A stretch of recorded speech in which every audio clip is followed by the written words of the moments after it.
Hi, my name's Barry Crampton. Today I'm going to show you around our Jaguar XF, then I'll take you for a ride in it, but first I'll tell you a little bit more about it. It's a 2 litre D Prestige Auto. It's Euro 6, 2 litre, 2016 or 16 plate, one owner, fantastic condition, and full service history. It's done 64,446 miles. Fuel economy, urban, 58.9 miles per gallon. Extra urban, 78.5 miles per gallon. And combined is 68.9 miles per gallon. 0 to 60 time of 8.2 seconds. A top speed of 132 miles per hour out of a 4-cylinder 16-valve engine. Now, it's a lovely day today. This is a beautiful car to drive. And the best thing about it is it's really economical too. You know, up to 78 miles per gallon. Now, I would never ever expect to get 78 miles per gallon out of it, to be honest, and none of these government figures, to be fair, mean a thing. But even if they were wrong by 28 miles per gallon and you got 50 out, it's for the luxury, the size of the car, I'd be well happy with that. Great colour combination.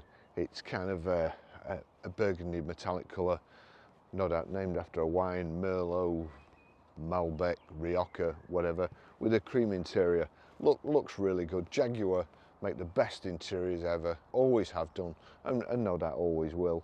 Look really, really classy. So finishing off, we've got power folding door mirrors, the chrome vent on the side here, Jaguar emblazoned, multi-spoke alloys, high pressure headlamp wash, the best badge ever. As I say, I used to like the ones with the leaping Jaguar on the front, but somebody made a comment about child impalers. You know, what can I say? I suppose everything's safety these days with all the airbags, crumple zones and so on. So it would be a silly thing to put one on, but don't mean to say they didn't look good. The shark fin rear aerial, integrated tailgate spoiler there. We've got reversing sensors. Just underneath here is a reversing camera. Again, the leaping Jaguar at the back, all important. It's not power open or power close. It's kind of spring assisted, so click open, boot springs up, but you do have to put it down again. Plenty of room in the back there, and the two little yellow handles here, which I'm not sure whether you'll be able to see. Pull those and you can fold the back seat down, and although it's a saloon with a boot, you can fold the back seats down and load through. As I say, plenty of room there.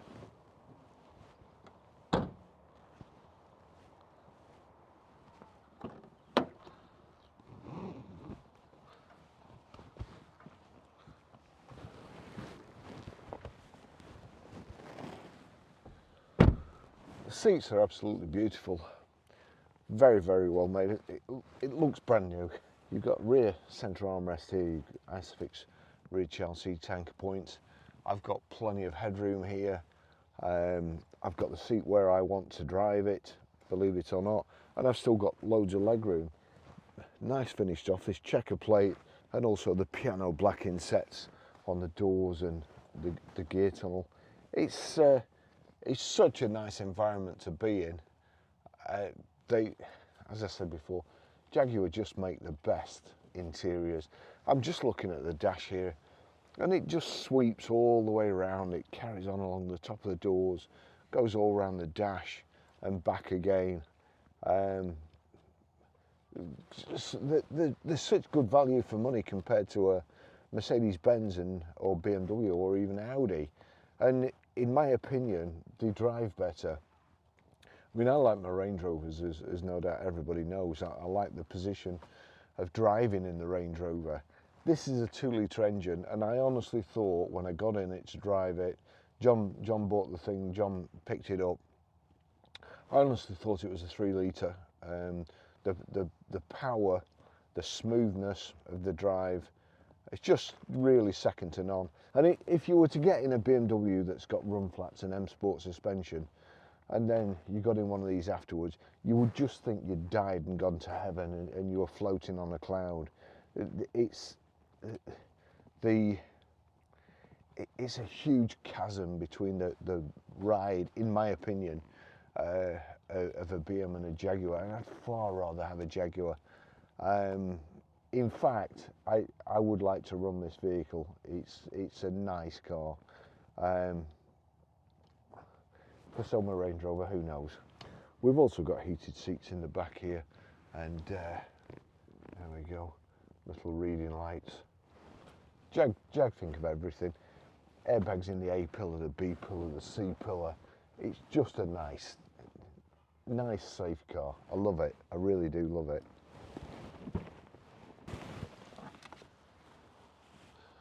Okay, I'll just take you for a ride in it.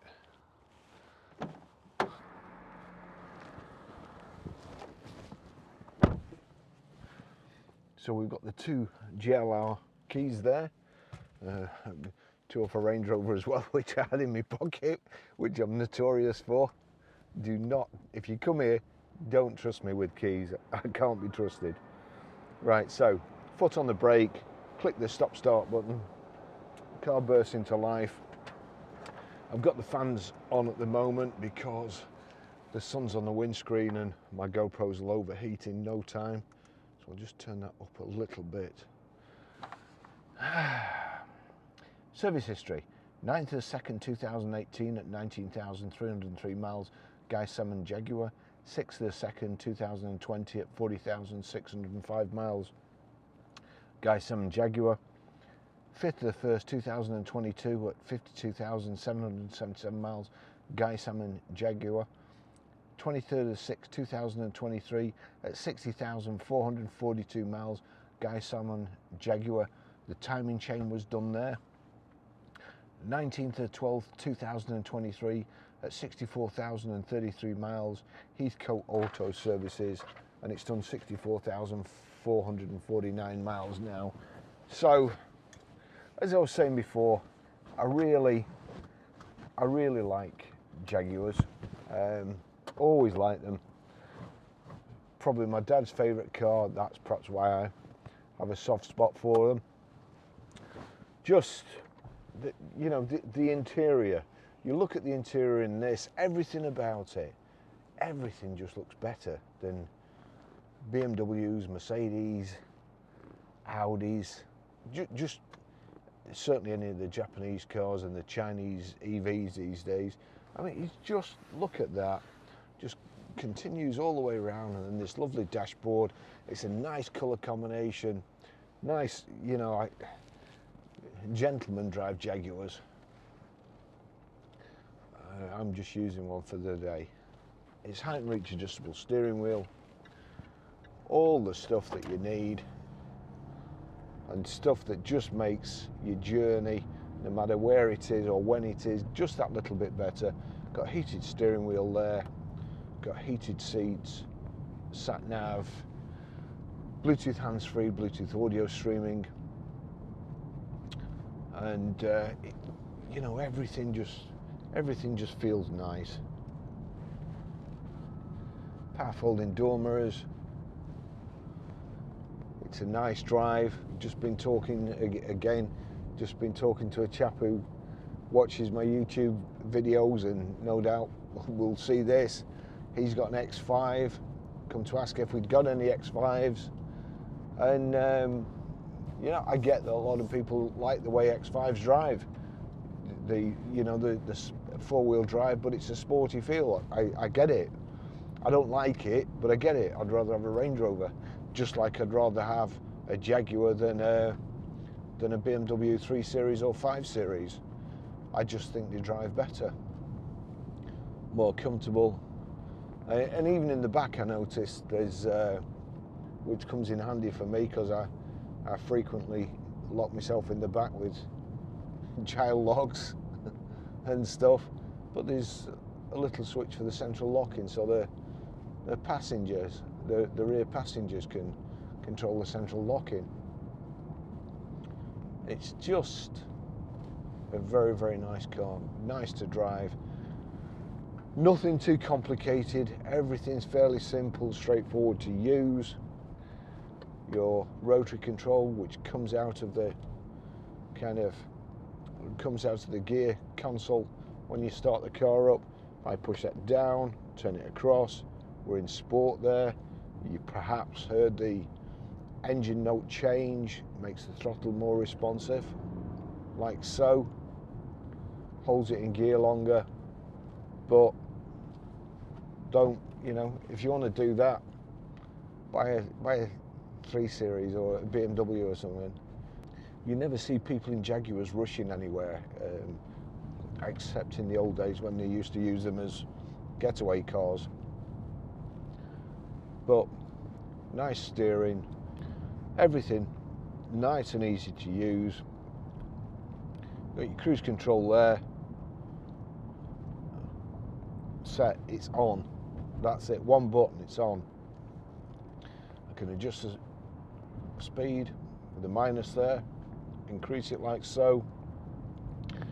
I can cancel it, resume, or cancel there, resume there. Dead simple. All muscle memory. You don't have to take your hands off the steering wheel, you don't have to look at a screen. Just nice and simple. Got your menu here, menu for the centre. Got polarised glasses on, so it doesn't bode well for reading an LED screen. But in the centre there, the information display, you've got traffic signal recognition. It's telling me how fast I'm going on a digital speedo, 38 at the moment. We've got lane departure warning. It's showing me a cruise control set at 38 miles per hour, so I can just increase that to 40 on this stretch of road. And then at the bottom, we've got the mileometer. It's telling me what gear I'm in. On the right hand side, it tells me how much fuel I have left or how many miles I can drive without needing to fill up. And then we've got, let's say, trip counter, miles per gallon, and it's showing 41.4 miles to the gallon. Now, the car was ticking over when I was videoing it before as well, so that'll have brought it down. 58 mile before I need to fill up, an average speed of 20 miles an hour. And again, that shows you, because it's been parked and ticking over while I photographed it, it's brought the average speed down. Now, if I was to reset that, then I would think that would come up substantially. The steering wheel getting nice and toasty now. Pretty quiet, there's hardly any tyre noise, and this is quite a rough road.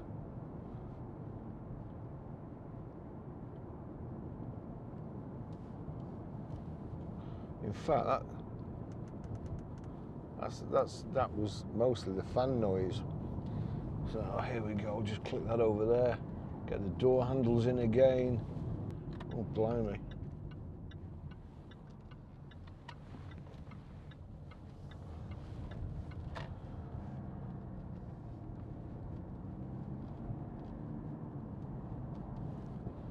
Just so nice to drive.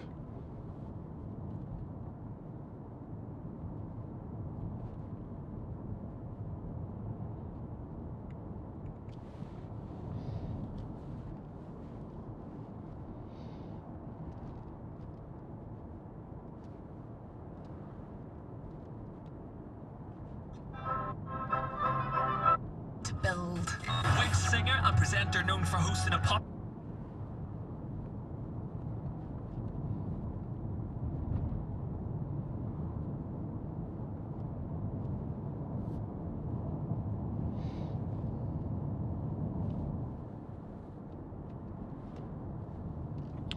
Electric windows, you've got your global central locking over here. Again, things that make your life a lot easier when you have a car. Heated front windscreen, brilliant. Heated seats, got air conditioning, it's nice and icy.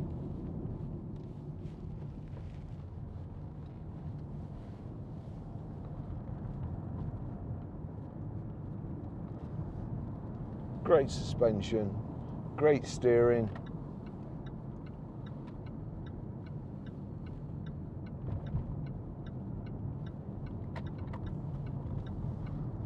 Lovely car on the motorway.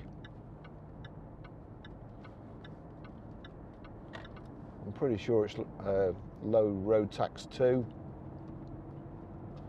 I know the last one we had in, I just taxed it to just as a running round car.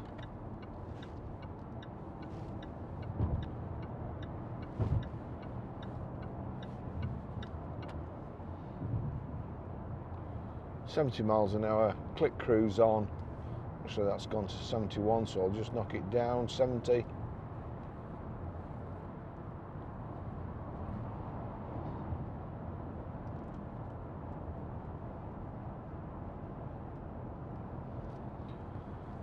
There you go, there's a sat nav. Good enough screen, just press OK to continue. Bluetooth hands-free, Bluetooth audio streaming. Click that on home. Have we got anything else? You can control that. Wi-Fi hotspot, camera. So that's your reversing camera. Front and rear parking sensors.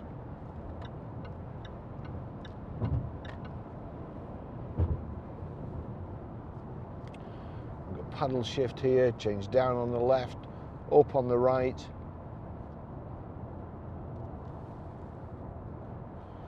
Stop start off there. Oops.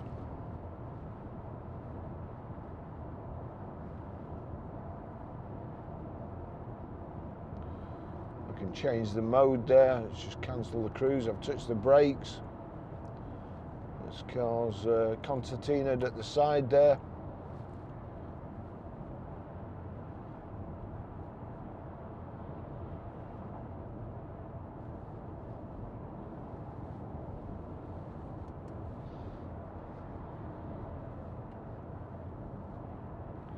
Eco, normal, dynamic.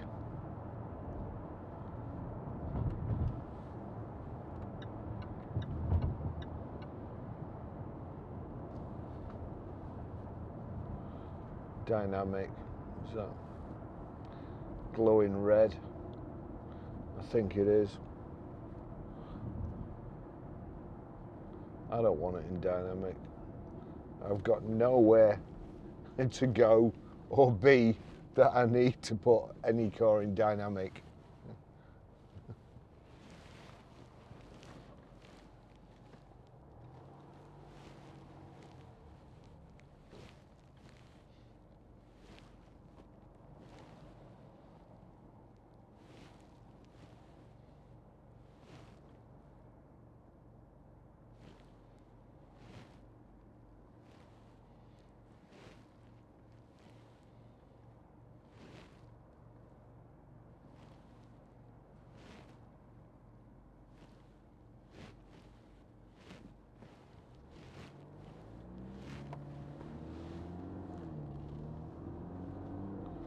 The gear change, as I say, it's only a 2 litre. The gear change is sublime, really. You can't hear it.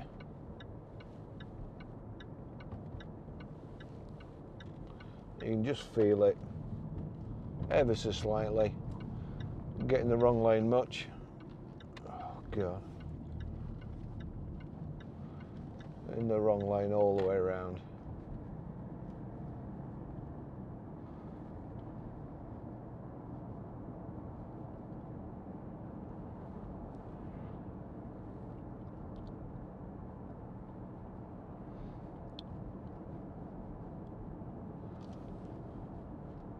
Good looking car.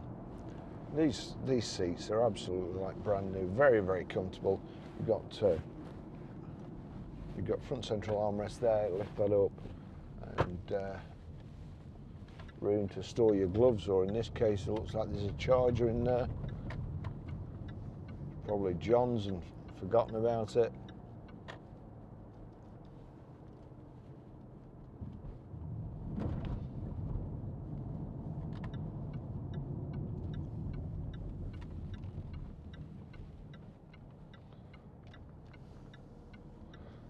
A pleasure to drive.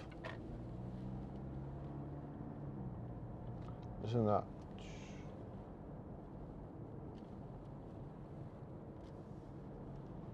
nice stretch of road, you can hardly hear it. The cameras pick up more noise and amplify it than your ears do when you're in the car. When you listen to it back on the computer with the sound amplified, it sounds noisier than it is. So you'll just have to take my word for it or come for a ride in it. But it's a brilliant car.